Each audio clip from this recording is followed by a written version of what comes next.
Welcome everyone to Awesome Truth, a wrestling book club. I'm your host, Steve Semino, and with me as always is my co-host, Walt Schwenk. Hey, Walters. Hello, Steven. How's it going?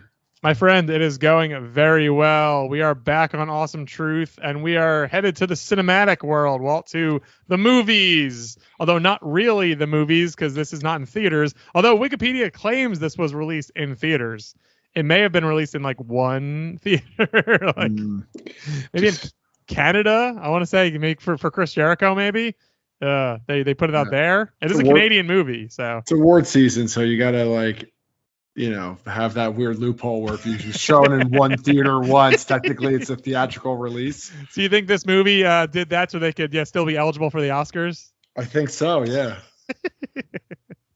Well, of course, if you're looking at the name of the episode, we're talking about the movie Dark Match, which is streaming right now on Shudder. So if you want to watch this movie, ultimately, when we're done talking about it, you can watch it on Shudder, which is nice. Shudder's like $6, Walt, and they have a free trial. It's actually, for as streaming services go, it is very affordable and reasonable. So, I mean, if you like horror, Shudder exists. Although your free trial did dry up in the middle of us watching this movie for this recording, so I'm curious, what else were you watching on Shudder that was not Dark Match? I was watching a great movie called Red Rooms. Have you heard of this movie? I have not. No. It's about there's a serial killer who kills a bunch of people, a bunch of young women, and puts it on the internet and sells tickets basically to watch him kill people. And it's about this woman who gets obsessed with this idea and starts stalking his trial and becomes obsessed with basically it's just an online culture obsession murder kind of movie. It was very, very good. So like Human Centipede 2 or 3 where the person watches Human Centipede 1 and becomes the next Human Centipede. Is that what happens in the Human Centipede sequels?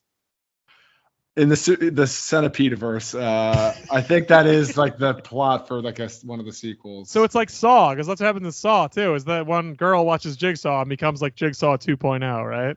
Oh crap! Maybe I'm confusing Human Centipede and the We'll Saw. We'll have to ask a friend of the show, Chris Holcombs. Especially if we have a Saw question, we absolutely know where to turn with that one. So anyway, it seems like it's a common theme amongst movies in general.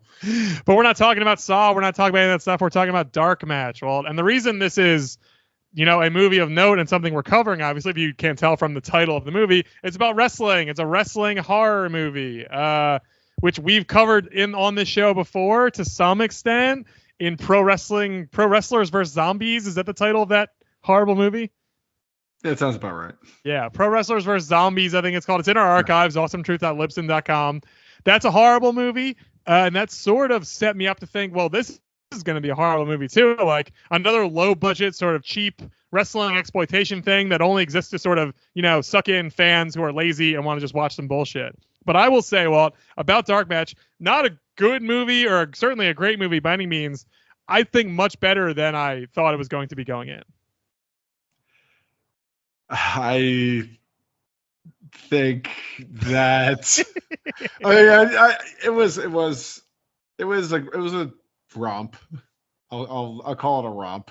It has. I think the horror parts are the worst parts of the movie. So if you're a Shudder subscriber and you like horror, you're probably not gonna like this. There's barely any there's blood and gore and stuff, but it's certainly not scary. And I think just that the horror part seems sort of taped on to the wrestling story. I think from a wrestling standpoint, as we're a wrestling book club podcast, I think the wrestling stuff is very genuine and feels like it's created by someone who wanted to depict it the right way and just did not take shortcuts to show certain things about wrestling that other things we've seen have done.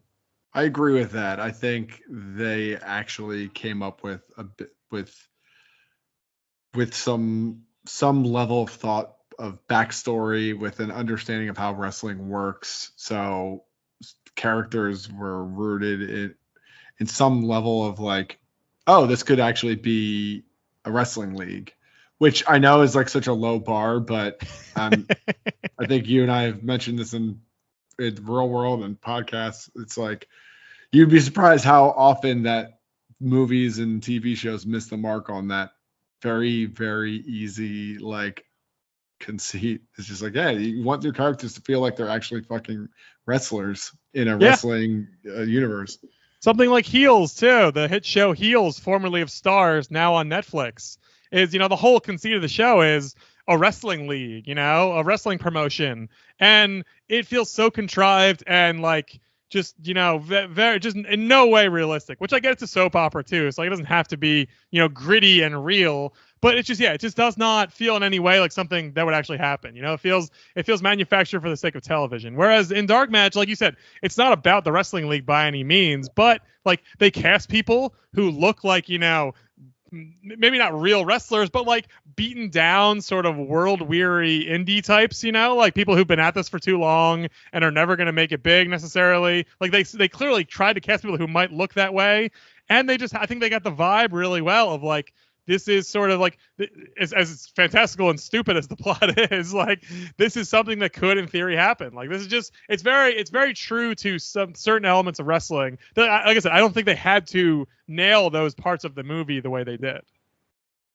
Yeah, but at the same time, it probably didn't take him that long to be like, okay, here's this set of characters, and this is like their 5-line or less backstory. Okay, how would this work in this space? And this is the names, and this is like a little clever play. But like, there's a fine line between like, here's your wrestlers in this wrestling world, and then here's like the laziest version of that anybody who actually watches this shit would be like, yeah, that would never fly in real wrestling. Like, no one would be like, oh, there's the slammer, like he slams people. It's like, no, like they had like fun, they came up with like a little fun universe that actually it seems like they put some level of thought into, with some level of consultation from Chris Jericho or anybody who watches this shit, that was like, yes, this is fun, this would make sense, and it's not like, your audience. It's like that's all I ask for. Don't make me feel like an idiot. Because I'll say too, I remember I think we both texted each other separately as we started this movie. It opens with the main character, Misbehave, played by Aisha Issa, who is doing like a Bianca thing, like an older, less successful Bianca is very much, I think, the look and style that they're going for. She comes out to the ring, from backstage, and they cut to Rusty Beans, who is the promoter of, what is it, SAW, isn't that right? SAW, yeah. SAW, I never really figured out what it stood for. Yeah, I don't remember. If they say that, it definitely went right over my head, or I zoned out for a second. But they have, but Rusty Beans, played by a guy named Jonathan Cherry, apparently, he's doing like an intro to the league, basically, like as if he's on camera running down the night's card. And it's just like fun. Like, it is fun, and it's not, like you said, it's not like the Slammer faces the Terrorizer. Like, there's the character named Enigma Jones, and they make a little joke about Enigma Jones, like he's on a vow of silence. What's the exact line? It's really funny. I've written down, why is Enigma taking a vow of silence? It's a Black Adam mask. Some say it's a respect for the craft of wrestling, and some of the ladies say it's because he's shy. Like, I thought that was so funny. Like, I don't even know what they're trying. Like, there's no character there. It's just like a funny, like, dumb wrestling gimmick, but with a little more thought behind, like you said, than just like saying like he's the X. Like, there was just there's a little bit of thought and a little bit of care put into that stuff, and that's where I was like, oh my god, is this going to be like good? Is this going to like really nail something? It isn't, but like, I just really think the first 5 minutes, like, it has a little life to it and a little juice that definitely perked me up from the start. Yeah, and that sets up the rest of the movie too. It's like, yeah, these are the characters that we put some thought into, and now you're going to invest your time into them, I guess, thwarting death and murder. But like, like, I was genuinely pumped at the end, because spoilers for this movie, Enigma Jones seems like he is going to die, and then he comes back to life, and he says, what, kayfabe is what happened? He faked his death. And then he saves the day at the end and saves the main character, saves Misbehave. And I was very excited. I was like, Enigma Jones, he's did it. He like, it made me, that was a little bit, I popped a little bit, I was like, okay, like you said, they put a little time into this guy. They made me care about him. So when he does something heroic at the end, I'm like, okay, like, great. That was fun. Good for him. That was this real like Silent Bob moment. It was. You get one line and don't screw it up. So we should run down this movie though real quickly, because it's stupid, and that'll get us into talking about the main crux of it, which is the Chris Jericho of it all. So yes, It's a wrestling league that is Misbehave is one of the main people. Jolene is one of the other. Mean Jolene is one of the other guys. He's like, they cast this bald, older, relatively fit guy who is like he's perfect. Like I've never seen someone that level of bald in a movie. Like it's for real. Like wow. He's like 3/4 bald. Like he's Larry David sort of bald from like the early days of Curb. Like he's got barely any hair. It's all in the back of his head. Like he's just very fascinating looking. I was like, okay, that's a wrestling type, I guess. Like that's certainly not a handsome man by any means. But very much akin to early 80s, like, or maybe it was, sorry. I believe it's a period piece. It's like set in like 1989 or something, right? Oh, sorry. There was late 70s, which was like Joe's like feud with. Yes. Yeah. That's when him and Jericho have history. Yeah. Right. Okay. That makes sense. But the most popular wrestler in the world was bald in the late 80s. That's true. That's a good point. No, he's just right. And then he's there's some of the cast of characters. They all get Rusty Beans, our promoter, gets an offer to do like a mysterious house show of dark matches, hint the title, and he brings the crew in vans and they show up and it's creepy and it's weird and they get drugged and they get branded. And it turns out that there is a sort of snuff film wrestling thing going on, but also an occult summoning the devil thing going on. And it gets very stupid very fast. And they have a series of matches themed to water and earth and fire and all of this other stuff. It's not good. It makes no sense.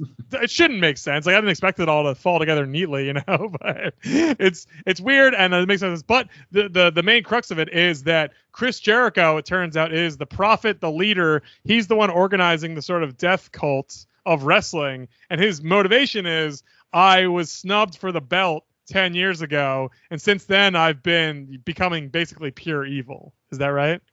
But also very greedy because he's trying to like make a lot of money off of these snuff films. Like that's the thing. It's like once they introduce the idea, like, oh, but we're filming this. Obviously, it's like, well, why are we filming this? Like, is it to like broadcast this to the masses to like show this demonic like Satan worshiping crew and have this legitimacy? Like, no, it's for money.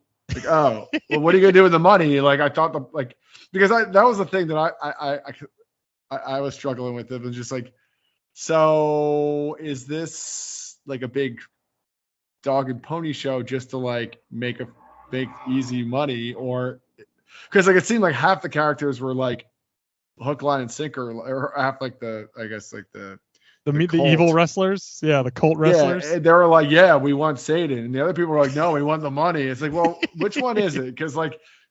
Maybe this is the one giant shade of gray of like, yes, you can want money and Satan, but like it just seems like not everybody was on the same page with this like weird plot of like, no, we want to be rich and we want Satan, or neither, or both, or some. It's like, okay, well, whatever. Now I'm confused, but yeah, that's where I think the movie tries to get too clever too, because I think my read is the writer director Lowell Dean kind of wanted it to be both, like, because again, it's not even worth saying spoilers, but at the end of this movie, they succeed and Satan comes to Earth and Satan has a showdown with Misbehave that reminded me a lot of the end of Mortal Kombat. Did you get those vibes as well? Yes, thank you. Exactly. She also, if they are looking to cast, Sheena, isn't that her name? The Mortal Kombat woman, the big with multiple arms monster lady. Wait, I think that's her name, right? I keep thinking She-Ra, but I think that's He-Man. I think she's Sheena. I'm gonna look it up. I meant to look this up beforehand. We're doing this live on camera. Sheena, Mortal Kombat, Shiva. Yeah, okay. Wow. If they want to cast Shiva in Mortal Kombat, Aisha Issa, the main character in that, would be great. Like that's the only thing I think of when she's out there about to fight Satan. She does like a pose and shit, and she like gets. And I was like, man, like that's again, not saying she's a great actress by any means, but I think she would be very good for a role like that, where it's just look big and intimidating and do like comic booky shit. Like I think she's very good at that. Yeah, the showdown was an odd choice for the last frame. But yeah, like I said, my main point was I think they were trying to be clever and also complicated in quotes and like parallel. I think they were just bit off a little more than they really needed to for such a dumb movie. Like, oh, by the way, they was for money, but also it was for Satan, and now they succeeded, and Satan is here, and we're gonna fight Satan. It's like, okay, this is just we're doing a lot here. So was the branding on Rusty Beans that he got during his failed threesome was that like supposed to be kind of like a homing device for Satan, or did Satan inherently know that misbehave was like the antithesis of him coming back to Earth, or was that just circumstance that he had popped up right where they were? Or I would accept any of these answers as yes, as correct. Also, like I halfway through the movie with the branding element, I thought like, oh, Rusty Beans is gonna turn into a werewolf, and I was waiting for that. Or at least get possessed by Satan, like. So what's the point of branding him? What's the point of the branding if I don't believe there's any point to the branding whatsoever? Okay, so then the branding didn't like control him in any way. Like they just had like leverage on him. I thought it was going to work out, like you said, in one of the ways you're listing as potentially could be the outcome. I don't think at the end of the day though it really mattered at all. I guess you could read it the homing device way, but I don't know why. I don't think they assumed anyone was going to escape, so I don't know why they would really feel the need to track any of them. I think they thought they had them all locked down.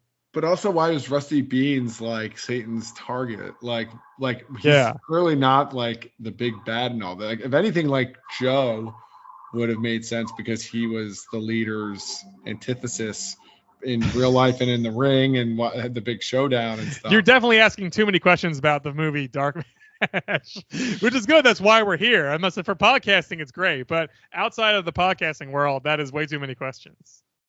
Dude, well, it's not like I'm reciting these outside of this conversation in this moment once. No, but it's stupid. That's why any praise I give to this movie must be tempered with, like you said, stuff like what you're describing. Like any hole, there are a million holes in this, and you poke any of them and it collapses. Like I think the infrastructure is there for like a slightly clever movie that is wrestling themed. But I think that the way it goes from there just makes you go, huh, what? And instead of just sitting back and having fun, you're wondering what's going on, and that's not usually a good path to take your movie down. No, it's not. But let's talk about Jericho though. Like Chris Jericho is, pretty famous at this point to some extent, even maybe less so these days.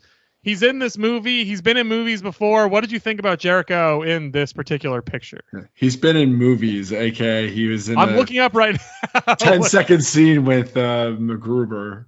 He's in both Terrifiers. I don't know if I knew that. Wow. Those are big movies now. I have no idea what that is. You don't know what Art the Clown is? Should I? You truly don't know about the hit Art the Hitman, Art the Clown? Terrifier is a horror series where a clown with supernatural powers basically traipses through the world and like causes like somewhat funny, very violent, murderous hijinks. And the third one just came out in theaters last year and it made like $50 million somehow. I would maybe if I saw a picture of the movie poster, I would recognize it. But like, he's a mean-looking clown. He's got a little hat. He's got a little hat on the side of his head. Right. Yeah. Like Shudder is a thing that I just signed up for just now. So like horror movies, admittedly, is a blind spot for me. I mean, which is fair. I just thought you might have just encountered Art the Clown just on like social media or something. Like he's vaguely famous now. He's become like yeah, look up Art the Clown. But the point being, he's in both Terrifiers. He's also in, well, speaking of Silent Bob, he's in Jane's Silent Bob reboot. Oh God! As a KKK Grand Wizard, which, not given what his wife has been up to before, I don't know if he wants to be playing a KKK Grand Wizard. But sure, Chris. I hope that worked out for you. Wow. Okay, so I was wrong. He was in all of these horrible movies. Classics. But to your point, the one thing he's in that people might know him from, the only like actual real movie, is he's in MacGruber, and he's great in MacGruber. I don't want to make it seem like everybody should know that he's in MacGruber, as if everybody's seen MacGruber. Terrifier 3 might have made more money than MacGruber, just so we're clear. I'm certain it made more money than MacGruber, yes. But he was great in MacGruber in the very, very, very, very short scene that he was in. Yeah, I watched it last night. It's about like a minute long of him talking to Will Forte, and it's funny. And they have some repartee, and they go back and forth, and it's good. And so, but I watched that after this movie, and I gotta say, the worst part of Dark Match, even all the stuff we're talking about, the plot being stupid, the twists and all that being dumb, Jericho is very bad in this, right? Oh, 100%. It was very miscast. Like for me, it's like I would have rather had like, given the lines that he was given and given like the level of acting needed for that role, it's like, why not just cast the Undertaker? Yeah. You know what I mean? Like you just need a voice. It's not like there was like an emotional range that needed to be like nailed for the leader. Like it was pretty clear that like, even if Jericho was a good actor, I'm not sure where we're going, like how much better it could really be. Yeah. Like I said, the only, tape we have on Jericho acting is from a comedy movie where he's clever and funny and charming. And like, okay, well, so we know we can kind of do that for a couple minutes. In this, he's supposed to be intimidating and scary. And, like you said, there's no comedy to it at all. There's no fun. Like, it's just, I don't know why you're not just, and if you want to cast a wrestler, which I understand, there are a plethora of scary looking wrestlers out there, both active and retired. Like you said, they could have turned to, they could have cast Sting, they could have put Sting out there. And I'm like, oh, it's Sting playing, like, sure. Like Sting's been creepy before. Like I totally, but Sting would have delivered these lines, I'm sure, just as well as Chris Jericho did. Yeah, Jericho isn't like this like intimidating presence, and him trying to be an intimidating presence really comes off as not intimidating. Like honestly, his narration for Dark Side of the Ring is more intriguing to me than like him trying to act like the leader. If that makes sense. 100%. And the movie, of course, as you might imagine, ends with a wrestling match between Mean Jolene and the Prophet, the leader, whatever you call him.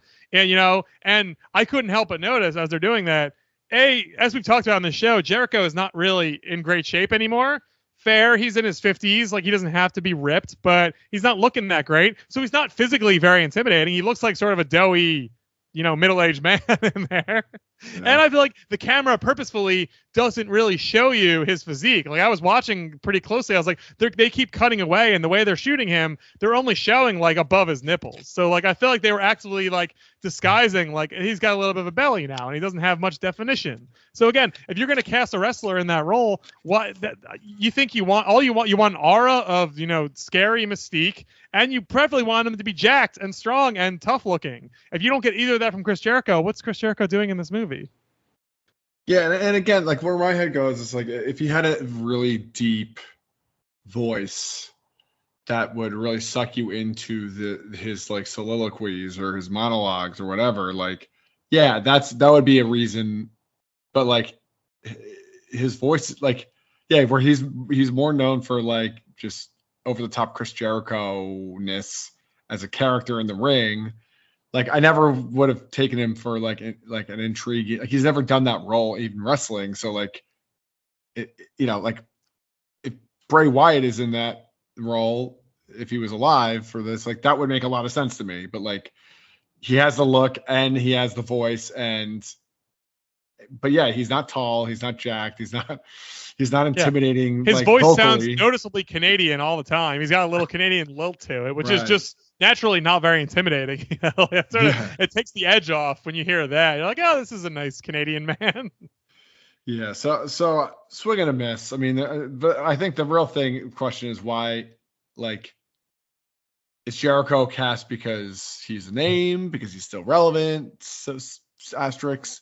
Is it because he invested in this? Is it because he likes this kind of content? Does he know Lil Dean? It is a Canadian, produced thing. So, I mean, I think there is I know in other countries, Canada probably is one of these. There are tax breaks you get if you cast citizens of your own country. Like if it's a fully Canadian production, you get Canadian money back and all that. So, wouldn't surprise me if there were, financial reasons, yeah, or like you said, just he's in, Jericho's in Sharknado, he's in, the Terrifiers. Like maybe he's just a horror guy. I mean, if we had still listened to his podcast, which probably is still on the air, I bet he's talked to horror guys, and it wouldn't surprise me if that's part of the background as well. I think he had an episode on this too, actually. I'm sure he did. I'm sure, and honestly, that might factor into it too. Like we know if we cast Chris Jericho, you're getting at least one free, episode about the movie, let alone a couple, let alone him talking about it for weeks and months, So I imagine the calculus there is just like, let's get all the free pub we can get out of this. Yeah, plus cross promotion from Awesome Truth to Talking Jericho. That's right. There it is. So I get that, and that's why we shouldn't fantasy book this role to death of being like, who else could have played this role? It's like, well, they probably wanted Chris Jericho for various reasons. But yeah, like it's given that that's sort of the hook. Like what I knew about this movie going into it when we decided to do it was it's wrestling content, so we gotta do something, right? So we gotta do it. And B, it's the Chris Jericho horror movie. Like I don't really know what that means exactly, but sure, let's see what that's all about, So given that I'd say that's the hook for most people listening to this episode, most people are wrestling fans who are aware of this movie. It's just it's a shame to see that be really like the part that is so takes you out of it, and really just like think about too the scene where you realize that one of the characters, Kate the Great, is not only an evil cultist herself, but she's his daughter, and he has to like cry for her death in the ring, and you're reeling from that reveal because it's so inane, and then you're also like, oh, Chris Jericho crying, like I don't know if I buy that either. Can we talk about the Kate the Great for a second? Sure.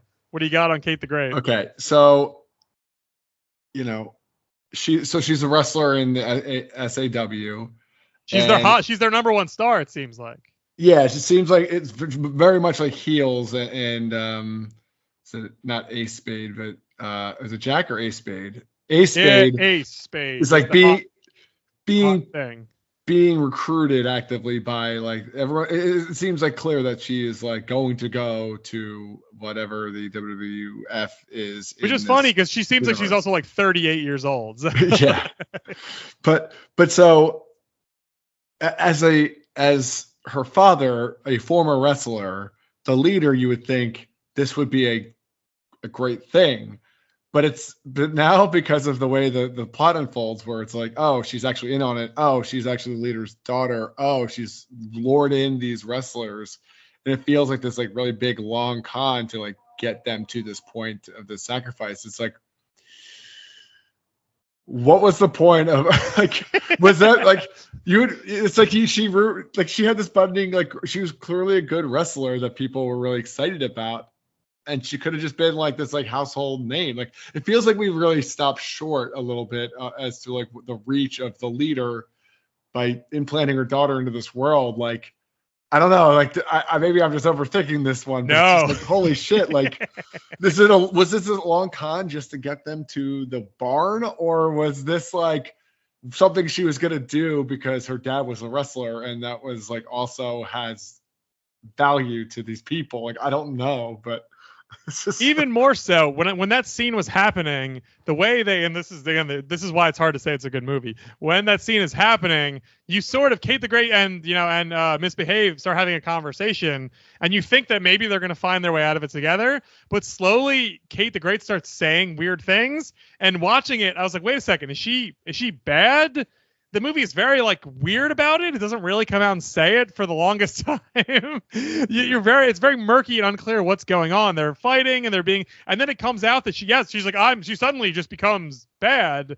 And then minutes later, she's dead and Chris Jericho's crying. But like you said, not only is that part confusing, you're also like, so wait, is the logic that Kate the Great went undercover as a burgeoning pro wrestler for like probably like a decade or 5 years, built up a level of fame, was about to make it to like this movie's version of WWF, and then, like you said, decides to throw it all away, or at least prioritize her father's weird wrestling cult over like her own career, and dies in the process? She got very good at wrestling, which is something that like that there's a con, and then there's like you're like a sleeper cell at that point. You're like, wow, I got so good at wrestling just to fake fool all these people. And also, that could have been a fun little twist if they'd done that. Like, why don't they give her more time to say like, I was in on this from the start, but like, God, I do love wrestling. Like, I was put here to find sacrifices, but in reality, fuck, I also really like wrestling. So like, I'm a little conflicted because like, maybe I should just have a career instead of being murderous.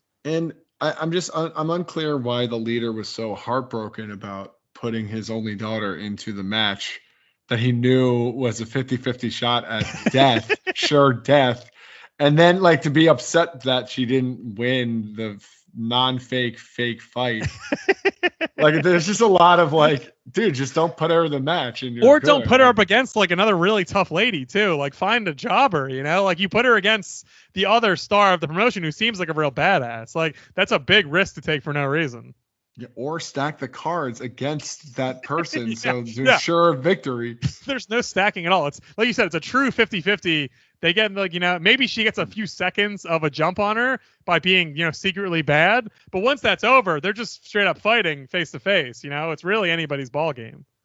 Yeah, I mean, and, you know, the leader is both equal parts a cult leader, but also a promoter, and you know, the 50-50 booking really. You know, it's true to form for the latter, I guess. Well, you're doing a really good job in poking holes in this wall because there are a lot of holes. And like you said, like I'm just asking questions. No, right? Like you said, these are good questions. It's very appropriate for this, you know, particular venue.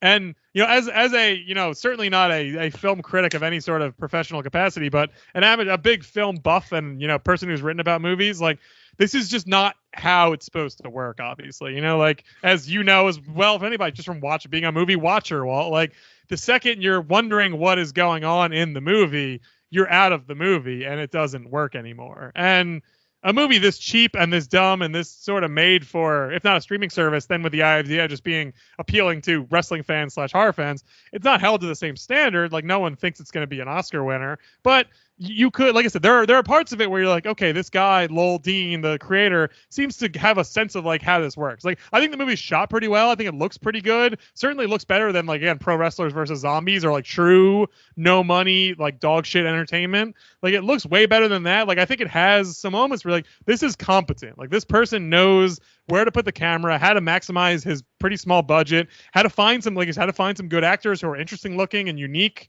But man, the stuff they like get wrong is just like, it's just unforced errors. You know, I hate when a movie does that. When you're like, you don't have to make these mistakes. You're bringing these mistakes upon yourself.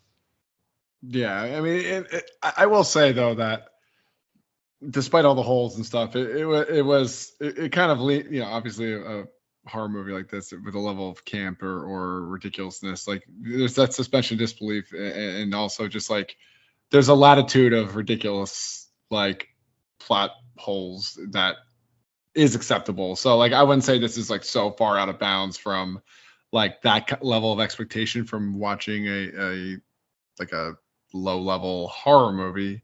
And they nailed the wrestling characters at the beginning. So all in all, we're around par. It's not like this is unwatchable because these holes are stupid. Like, yeah, is the caveat I'll give when we're talking about this movie. It's like, yeah, of course it's stupid. It's called Dark Match. It's about murderous wrestling matches. And it is funny when they say like it's not even necessarily played for last, but it's like this next match is a fire match or a water match. You're like, what? And it's just the wind match. There's just a fan, and the water match. There's just water. Like it's not like it doesn't really matter, you know. Did you think they were going to go into the turbine? Yeah, of course. I was like, why would there be a big swinging fan unless somebody gets cut up in it? But instead, it just blows a bunch of air on them, right? And that's it. Yeah, the water match just pours water on them. It's not like it's like flammable water. Or like they don't drown them. It's not like in a tank or anything. It's just the ring is just different elements are falling upon the ring or next to the ring or around the ring. Someone does get lit on fire. I thought there was a nice, the guy getting lit on fire was a nice little touch too. I thought they cut to his like burned body at one point, and I feel like it wasn't like duh where they play a big musical thing. I feel like it was a little more understated, and I was like, all right, that's a good cut to a burned guy. Like, but I also like that's how like an Inferno match in reality would go. It's just like in the first 5 seconds, someone just gets caught on fire and just dies. It's like Kane is like last 20 minutes in these matches, and it's like in real life you would just get caught on fire immediately. That's extremely true. Yeah, you can't really avoid the fire for too long, I don't think. No, especially when it's like blowing into the center of the ring. That's the element that, usually it just surrounds the ring, but like getting it, literally dodging fireballs is, that's a different It's a lot. mindset. So would you say it's a, would you say, I don't know if treat is fair. I feel like it's not necessarily a treat, but I don't think it's a, what's the opposite of treat? Just not a treat? Dog shit. Yeah. It's definitely not dog shit. It's like a dog treat, maybe, I feel like it's like you wouldn't eat it, but you also wouldn't like get sick if you ate it. So I have a similar system with movies. Is it a romp or is it not a romp? And this was romp adjacent. I gave it 2.5 stars on Letterboxd. You know what Letterboxd is? Yeah, it's like Goodreads for movies, right? Yes, correct. And I gave it which for me 2.5 is like it's the low end of like I'm not mad I watched it. Like I'm not gonna watch it again. I didn't have a great time, but like I don't have any regrets. Like it was fine. Yeah, I think that's the real rating is, I don't hate myself for having watched this. If you listen to Awesome Truth, you should probably watch it because, like, I do think that if you're a wrestling fan, you should at least look into it and say, like, yeah, it's only 100 minutes long. Like, it's only 94 minutes long. Even better. I gave it too much running time. Watch it for free on Shudder unless you burn that bridge with another movie. Terrifier, maybe. Give Shudder your $6. It's not too bad. Everyone's got $6, right? Well, if you're paying for Netflix Raw nowadays, then you're running right. out of money, your budget. That's right. It's like $20 these days to watch shitty Raw. We don't have time for that. No, we do not. Well, there we go. All that was great to talk about Dark Match. If you want to hear us talk about more movies, including the aforementioned Pro Wrestlers versus Zombies, or No Holds Barred, or a variety of other movies featuring or about wrestlers, you can find our archives at awesometruth.libsyn.com. You go subscribe to us, Apple Podcasts, Spotify, everywhere podcasts are delivered, for episodes old and new. All of our episodes are there. Well, good job watching Dark Match and getting back into the cinematic world, and we consumed more wrestling entertainment. So it's amazing. I always think we're done, and then there's always something else out there. Like we're never done. I'm just glad I remembered that this thing existed. Yeah, for whatever reason. Thank you. Yeah, we did it. We did do it, and you all did it too. Thank you all so much for listening, and remember, the truth will set you free.